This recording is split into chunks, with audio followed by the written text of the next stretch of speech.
पूर्वी दिल्ली की महिलाएं नहीं चाहती 1000 रुपए पेंशन। दिल्ली के बजट में केजरीवाल सरकार ने की है घोषणा। महिलाओं का कहना, पैसे के बजाय दिया जाए रोजगार। सीसीएन ने बजट पर महिलाओं से की बात।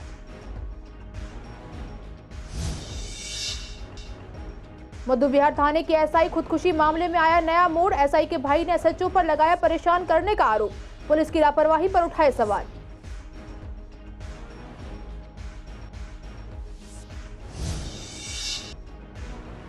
डॉक्टर हर्षवर्धन के वापस क्लिनिक लौटने पर जनता के गिले शिकवे। कृष्णानगर की जनता ने पूछा, टिकट मिल जाती तो क्या वापस लौटते। सांसद ने हाल ही में राजनीति से लिया है संन्यास।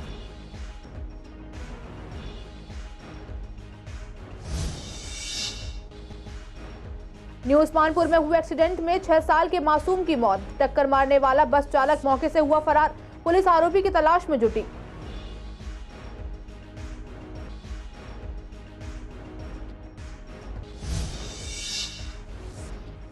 महाशिवरात्रि पर पूर्वी दिल्ली के सभी मंदिरों में की जाएगी सजावट। जागृति एनक्लेव स्थित कात्यायनी मंदिर में होगा भागवत गीता का पाठ। मंदिरों को सजाया जाएगा लाइट और फूलों से।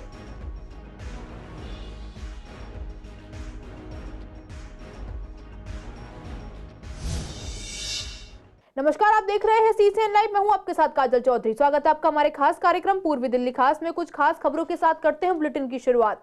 दिल्ली सरकार ने आज बजट पेश किया है। सरकार ने महिलाओं के लिए घोषणा की है कि हर महीने 18 से ज्यादा उम्र की महिलाओं के अकाउंट में 1000 रुपए दिए जाएंगे। वहीं आपको बता दें कि कुछ महिलाएं इससे सहमत हैं तो कुछ महिलाएं इससे सहमत नहीं है।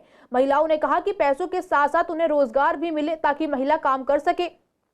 वहीं एक महिला ने कहा कि 1000 रुपए की जगह उन्हें कुछ टैक्स फ्री कर देना चाहिए ताकि लोगों को राहत मिले। फ्री की चीज तो हमें बहुत मिल रही है, लेकिन हाल ही में सबसे ज्यादा मामले आए हैं कि जिसमें पानी पीकर बच्चों के पेट में प्रॉब्लम्स हुई है। तो इन पैसों को ऐसे वेस्ट ना किया जाए और ज्यादा से ज्यादा मूलभूत सुविधाओं में लगाया जाए। एक महिला ने कहा कि महिलाओं को रोजगार दे या फिर उनको ट्रेनिंग देकर किसी कंपनी में लगाया जाए ताकि उनका घर का पालन पोषण भी हो सके और अपने बच्चों को पाल सके। दिल्ली के मुख्यमंत्री अरविंद केजरीवाल जी के द्वारा एक मुख्य घोषणा की गई है। मुख्यमंत्री महिला योजना सम्मान के थ्रू हर महिलाओं को 1000 रुपये दिए जाएंगे। तो अच्छी बात है, खुशी की बात है कि महिलाओं के सम्मान की एक योजना बना के आप उनको 1000 रुपये दे रहे हैं।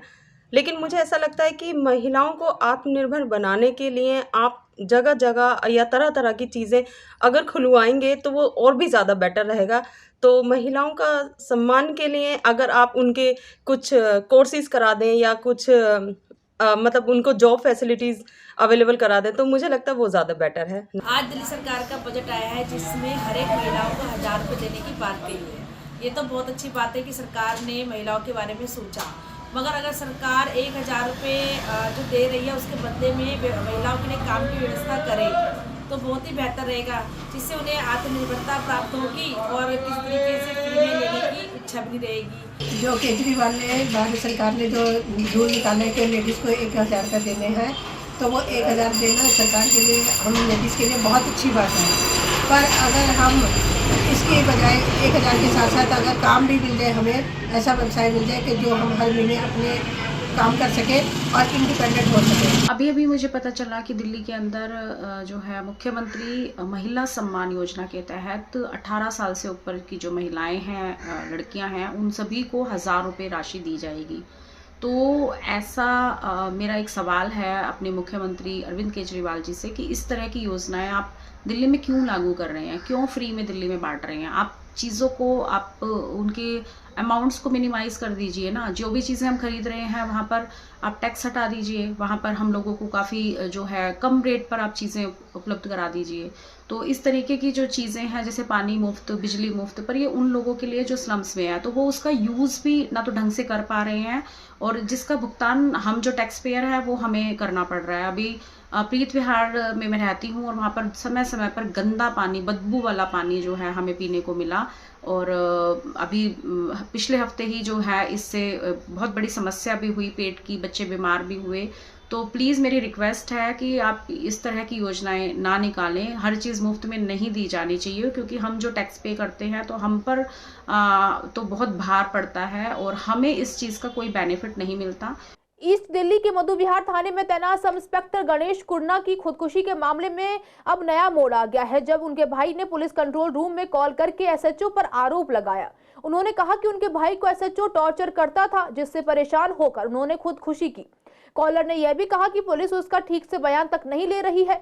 कॉल दर्ज होते ही आला अधिकारी हरकत में आए और एडिशनल डीसीपी ईस्ट कॉलर के पास पहुंचे और शिकायत देने के लिए कहा। उन्हें आश्वासन दिया गया कि मामले की जांच कर एक्शन लिया जाएगा। खबर लिखे जाने के बाद परिजन गणेश की बॉडी लेकर हैदराबाद लौट चुके थे।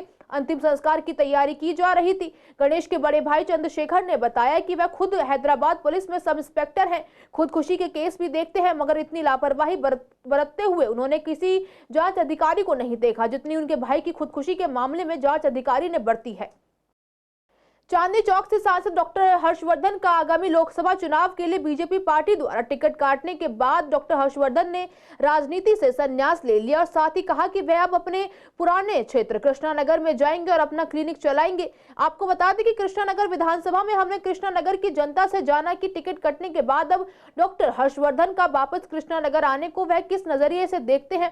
तो जनता का कहना था कि उनका स्वागत है, लेकिन उन्हें कृष्णानगर की याद तब आई जब पार्टी ने उन्हें टिकट नहीं दिया। अगर पार्टी उन्हें टिकट देती तो वह राजनीति से संन्यास नहीं लेते और उन्हें कृष्णानगर की याद नहीं आती। कृष्णानगर ने उन्हें राजनीति में सब कुछ दिया, लेकिन वह यह एरिया छोड़कर चांदनी चौक चले गए थे। जब अब पार्टी ने उन्हें टिकट देने से मना किया तो वे अपना घर और क्लिनिक याद कर रहे हैं।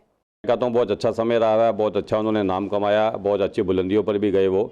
उसके बाद चांदनी चौक से एमपी बने तो वहाँ के भी हमारे जो लोग संपर्क में थे उन्होंने भी उनकी तारीफ़ की कि मिलने चाहते हैं तो मिलते हैं और सब चीज़ें जो आराम से और प्यार से सुनते भी हैं। तो उस चीज़ के लिए तो मैं कहूँगा कि कोई ऐसी प्रॉब्लम नहीं आई।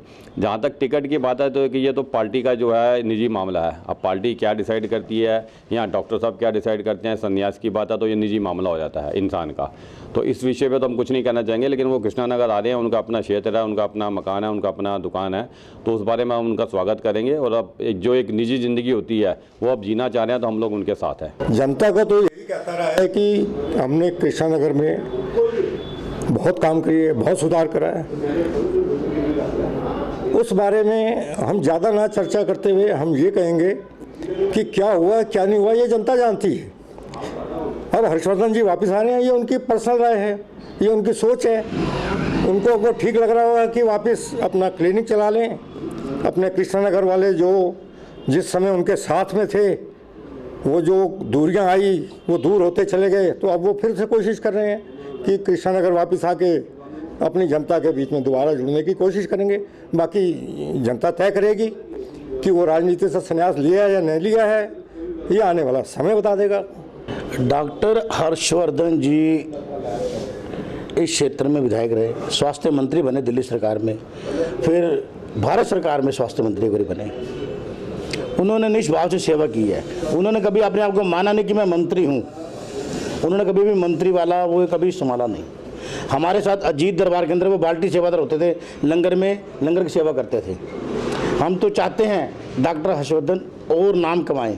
अगर जमुना पार आना चाहते हैं, कृष्णनगर आना चाहते हैं, उनका वेलकम है, स्वागत है।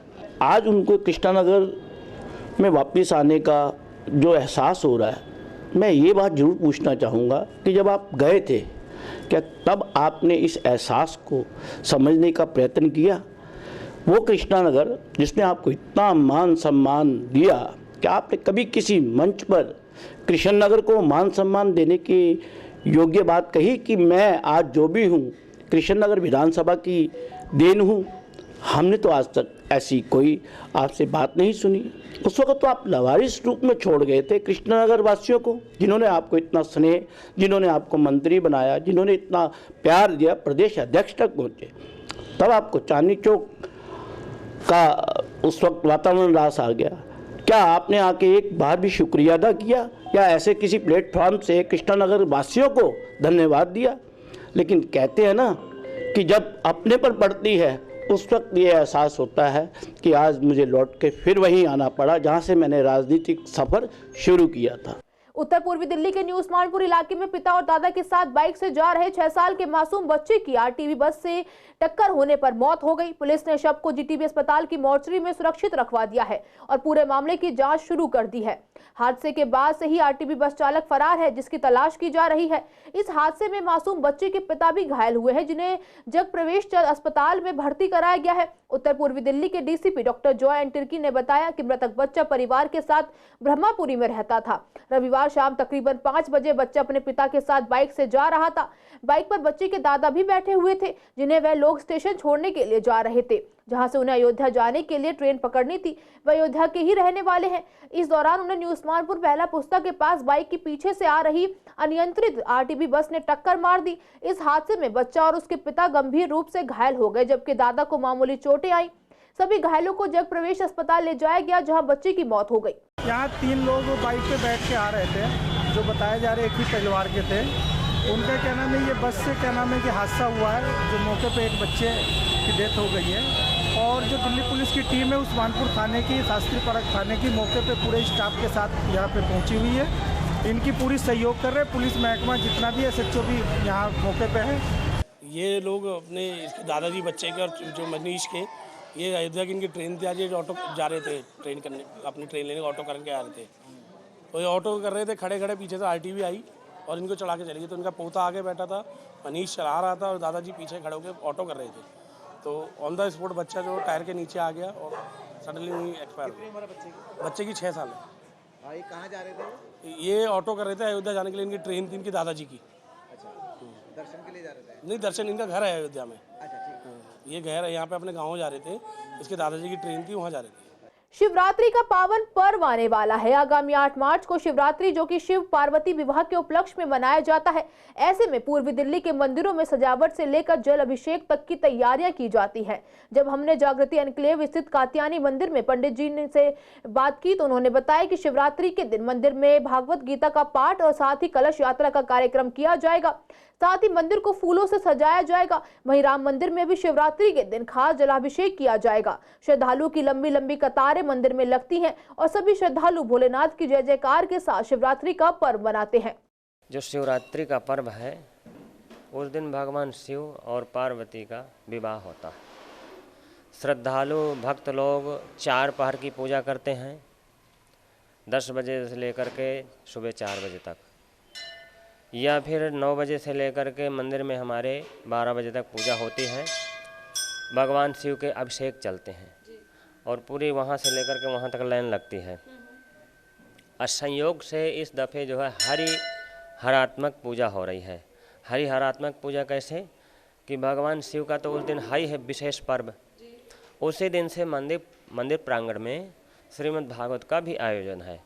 तो 9 बजे से कलश यात्रा होगी, फिर सायं 4 बजे से श्रीमद् भागवत की कथा होगी। भगवान शिव जो है ऐसे देवता हैं कि फूल पत्ती और थोड़े से दूध में जो है प्रसन्न होकर के और भक्तों को मनचाहा वरदान देते हैं और भक्तों की मनोकामनाएं पूर्ण करते हैं। बहुत उत्साह रहता है, पूरी कॉलोनी लाइन में लगी रहती है अपना, और रुद्राभिषेक करवाते हैं। कोई ऐसी बात नहीं है, बहुत उत्साह रहता है। काफ़ी उत्साह रहता है श्रद्धालुओं के बीच में, क्योंकि हम तो सुबह से ही उठ जाते हैं और शिव जी भगवान का बहुत मतलब कि काफ़ी फागुन के मास में ना बहुत महत्व होता है शिवरात्रि का। जो शिवरात्रि आती है, हम उसका सबसे बड़ा पर्व मानते हैं शिवरात्रि को। शिव जी की पूजा करते हैं, उसके फल फूल चढ़ाने करने का जो उपवास करते हैं हम लोग, फलियार एक ही टाइम करते हैं। काफ़ी लोग पानी भी नहीं पीते इसमें, और इस मंदिर में इसकी काफ़ी धूमधाम से पाठ पूजा मनाई जाती है। शिव जी की पूजा की जाती है, बांग धतूरा जो हम लोग चढ़ाते करते हैं सब।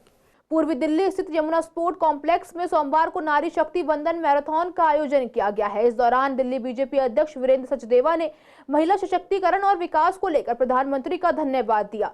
साथ ही लगभग 3 किलोमीटर लंबी मैराथन का आयोजन भी हुआ, जिसमें बीजेपी की महिला कार्यकर्ताओं ने भाग लिया। कार्यक्रम में शाहदरा जिले के अध्यक्ष संजय गोयल, पार्षद मोनिका पंत, संदीप कपूर, कृष्णानगर विधानसभा से पूर्व प्रत्याशी डॉक्टर अनिल गोयल और शाहदरा महिला मोर्चा अध्यक्ष अपर्णा गोयल ने भी हिस्सा लिया। आपको बता दें कि 8 मार्च को महिला दिवस है, लेकिन उस दिन शिवरात्रि होने के कारण महिलाओं का व्रत होता है। इसी कारण यह कार्यक्रम पहले ही आयोजित किया गया है।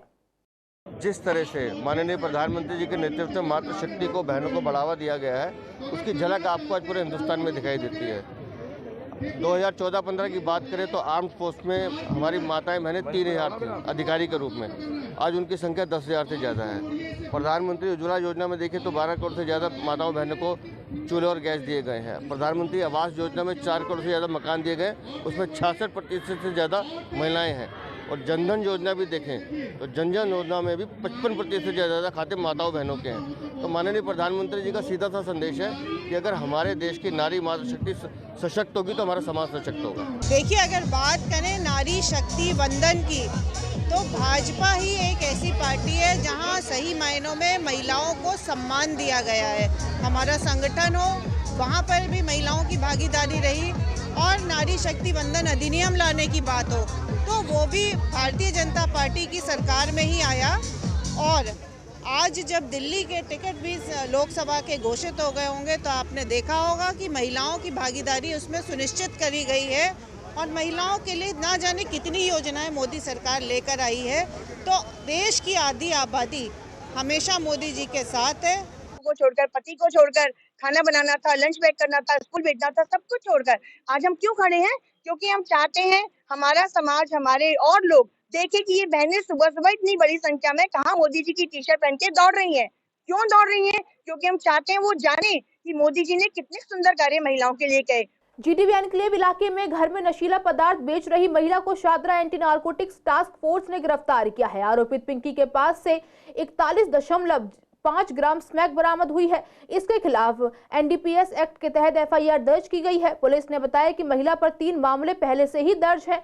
शाहदा जिला डीसीपी सुरेंद्र चौधरी ने बताया कि एंटी नारकोटिक्स टास्क फोर्स को सूचना मिली थी कि जीटीबी एनक्लेव थाना क्षेत्र के खेड़ा गांव में पिंकी नाम की महिला घर और रेलवे लाइन पर स्मैक बेच रही है। इस पर टास्क फोर्स ने शनिवार को उसे गिरफ्तार कर लिया। मोटरसाइकिल और बैग लूटने के मामले में शादरा पुलिस ने एक आरोपी को गिरफ्तार किया है। आरोपी की पहचान अफसर उर्फ मोना के रूप में हुई है। वह फौजी गिरोह के सरगना फिरोज उर्फ फौजी का भाई है। उसके कब्जे से पुलिस ने लूटी गई मोटरसाइकिल बरामद की है। शादरा जिला डीसीपी सुरेंद्र चौधरी ने बताया कि जगतपुरी थाना क्षेत्र में 26 फरवरी को पीयूष कश्यप से मोटरसाइकिल लूटी गई थी। आरोपित पहले से 10 मामलों में भी शामिल रह चुका है।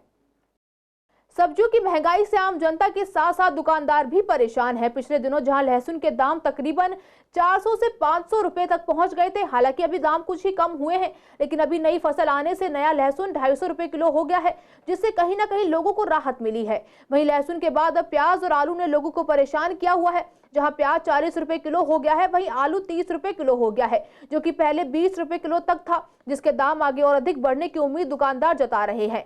ग्राहक बताते हैं कि कोई सब्जी 40 रुपए किलो से नीचे नहीं है। सर्दियों में भी सब्जियों के दाम कम नहीं हुए हैं। वहीं लहसुन, अदरक, नींबू के दामों में तो जिस तरह से उछाल आया है, उसके चलते कई बार चीजें छोड़नी भी पड़ती हैं। हाँ, कम व्यस्त तो हो ही रहा है जी। कोई घट रहा है, कोई बढ़ रहा है। जैसे लहसुन रेट घट रहा है, पहले 400 रुपये था, अब 250 रुपये किलो तक हो गया है। अब लहसुन का सीजन आ गया, अब नया लहसुन आ रहा है, सस्ता हो गया। पहले पुराना वाला था, महंगा है। अभी पुराना वाला महंगा ही है। जो जानकार है वो पुराना ही अभी ले रहा है। नया दिक्कत है कि अभी थोड़ा भारी ज़्यादा होता है, कम चढ़ता है, काला जल्दी ख़राब हो जाता है। हाँ, गीला होता है इसलिए जल्दी ख़राब हो जाता है, काला पड़ जाता है। क्वालिटी का भी प्याज, जो हल्का प्याज है वो तो 20 रुपये किलो ही बिक रहा है।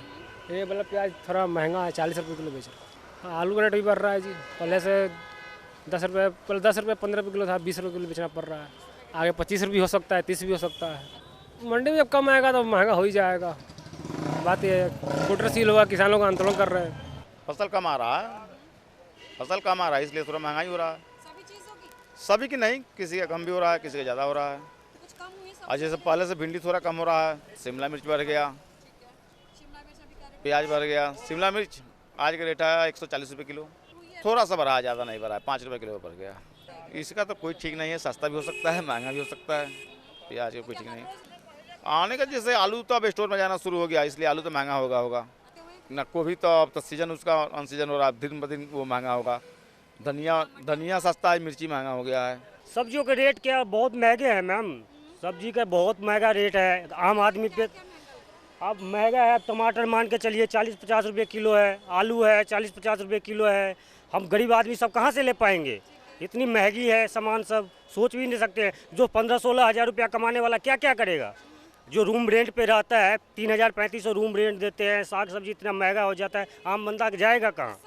लहसुन वगैरह तो हर हाई रेट है, कम से कम 200-300 रुपये किलो है लहसुन। क्या करेंगे, जो खाना है, जो रोज़ की ज़रूरतमंद चीज़ है, जो कोई खाते भी है, कोई नहीं भी खाते हैं। जिसको जैसे पड़ता है खाते हैं, नहीं तो नहीं खाते हैं। बहुत बजट पर असर कैसे नहीं पड़ता है। बच्चे पढ़ाना, माँ बाप को देखना, घर परिवार, उसी में 15-16 हज़ार रुपया में मिडिल क्लास के आदमी गुजारा करते हैं। इसलिए क्या कर सकते हैं, खाना तो पड़े। आज के टाइम में सभी चीज़ें महंगी है। आलू ही कौन सा सस्ता है, आलू भी महंगा ही है, प्याज भी महंगा ही है। हाँ, क्यों नहीं बिगड़ता ही है घर का बजट। तो अब सब्जी सस्ती ही नहीं मिलती है, कोई भी चीज़ सस्ती नहीं है। फल भी महंगे ही रहते हैं, जो रेट बढ़ गए सबके लिए ही, मतलब कि जो नहीं खरीद सकता उसके लिए भी, जो खरीद सकता है उसके लिए भी महंगाई तो महंगाई है। सीबीएसई की इन दिनों परीक्षाएं चल रही हैं, जिससे आज 12वीं के स्टूडेंट्स का फिजिक्स का एग्जाम था, जो कि स्टूडेंट्स को काफी टफ लगा और क्वेश्चन पेपर देखकर काफी डर भी लगा, क्योंकि बच्चों के हिसाब से काफी डिफिकल्ट पेपर आया था। वहीं कुछ स्टूडेंट्स ने बताया कि एग्जाम काफी हार्ड था। वहीं क्वेश्चन पेपर बड़ा होने की वजह से कई बच्चों ने कई क्वेश्चन भी छोड़े, जिसकी वजह से अच्छे मार्क्स आने में भी दिक्कतें हो सकती हैं। फिजिक्स का था, काफ़ी लेंदी था, बट सारे अटेम्प्ट कर दिया था मैंने। तो काफ़ी क्वेश्चंस गलत भी आ रहे थे, बीच में कैलकुलेशन एरर भी बहुत थी। बाकी तो लेकिन ठीक ही एग्ज़ाम गया मेरा। एवरेज, हाँ, लेंदी बहुत था, लेकिन फिज़िक्स वीक भी है काफ़ी एज़ कम्पेयर टू बाकी सब्जेक्ट थोड़े इंटरेस्टिंग है, केमिस्ट्री और बायो। एग्ज़ाम आज का थोड़ा सा ना अबव एवरेज आया था, थोड़ा सा मीडियम भी नहीं था, थोड़ा सा हाई लेवल था। पिछले पीवाई की उससे सैम्पल पेपर से थोड़ा सा ज़्यादा था एग्ज़ाम। नहीं, प्री बोर्ड के अकॉर्डिंग तो थोड़ा लो लेवल ही था, बाकी तो एग्ज़ाम ओवरऑल ओके था, ठीक था। फर्स्ट टाइम तो शुरू में हार्ड लगा, बट ओवर द टाइम मतलब ठीक था। MCQs थोड़े हार्ड थे। नहीं, मेरे तो सारे हो गए, बाकी थोड़ा स्टूडेंट्स का छूट गया है थोड़ा। स्टूडेंट का रिस्पॉन्स तो मिक्सड है, कुछ जो पढ़ के आए थे वो ठीक है, बाकी तो बस ऐसे ही। फिज़िक्स का एग्ज़ाम था, बहुत टफ था, सैम्पल पेपर्स और बाकी में फिर भी इजी था। और डेरिवेशंस जो हम लोग कर आए थे उससे बिल्कुल अपोजिट ही आई थी, बीच में से कहीं से 2-3 क्वेश्चंस छोड़े हैं। पढ़ेगा तो सही, बट इतना ज़्यादा नहीं, कर लिया जैसे भी, मतलब थोड़े कम आएंगे पर आ जाएंगे मार्क्स। तो पहले डर ज़्यादा लग रहा था, बट एग्ज़ाम कंपैरेटिवली इजी था। वो फॉर्मूला रिलेट नहीं हुए थोड़े से, लेकिन वो एट लास्ट हो गए थे। हाँ, मतलब ड्रिप वेलोसिटी का फॉर्मूला रिलेट नहीं हो रहा था, जो नॉर्मल दिए होते हैं, और थोड़े 2-3 फॉर्मूलाज में ही थे जो नॉर्मल होता है ना, स्टैंडर्ड फॉर्मूला, उससे रिलेट नहीं हो रहा था गिवन कंडीशंस। तो टफ तो था थोड़ा सा। हाँ, पास हो जाएंगे, 60 से ऊपर आ जाएंगे, बट मैंने 65 के अराउंड सोचा था, जिसमें से 7-8 तो नंबर ही कट गए मेरे। तो 70 मार्क्स होते हैं, 33 क्वेश्चन है इसमें। इट वाज मॉडरेट, मतलब ठीक थे, और मोस्टली PYQs। फिजिक्स का एग्जाम था, अच्छा गया काफ़ी। कैसा कह सकते हैं, टिपिकल नॉर्मल कैसा? नहीं, टिपिकल नहीं था ज़्यादा, मतलब जो B सेक्शन था ना वो थोड़ा हार्ड था, बाकी सारे बिल्कुल इजी थे क्वेश्चन। जहाँ तक है मैक्सिमम के 80 से ऊपर तो आनी चाहिए अगर फिजिक्स में बात करी जाए। देखो, मुझे फिजिक्स में जितना आता था उतना लिख दिया मैंने, और जो नहीं भी आता था उसमें गिवन वैल्यू लिख दी, क्योंकि मैम ने कहा था कि कुछ नहीं आएगा तो क्वेश्चन अटैम्प्ट कर लेना, उसमें आधे मार्क्स मिल जाएंगे, तो आधे करके पास तो हो ही जाऊंगी। ऐसा है। आज हमारा फिजिक्स का एग्जाम था, तो मेरा पेपर बहुत अच्छा गया। जो मुझे आता था वो तो फुल कॉन्फिडेंस के साथ अच्छे से करा, बट जो नहीं आता था उसको भी अटैम्प्ट करा। एग्जामिनर जब चेक करेगा एटलीस्ट 1-आधा नंबर तो दे ही देगा। तो एक बार फिर से राष्ट्रीय लोक अदालत दिल्ली में लगने जा रही है। आपको बता दें कि पूर्वी दिल्ली के कड़कड़डूमा कोर्ट में राष्ट्रीय लोक अदालत 9 मार्च को आयोजित की जाएगी। इसी लोक अदालत को लेकर सीसीएन की टीम ने अधिवक्ता से बात की और जाना कि इस बार क्या कुछ देखने को मिल सकता है।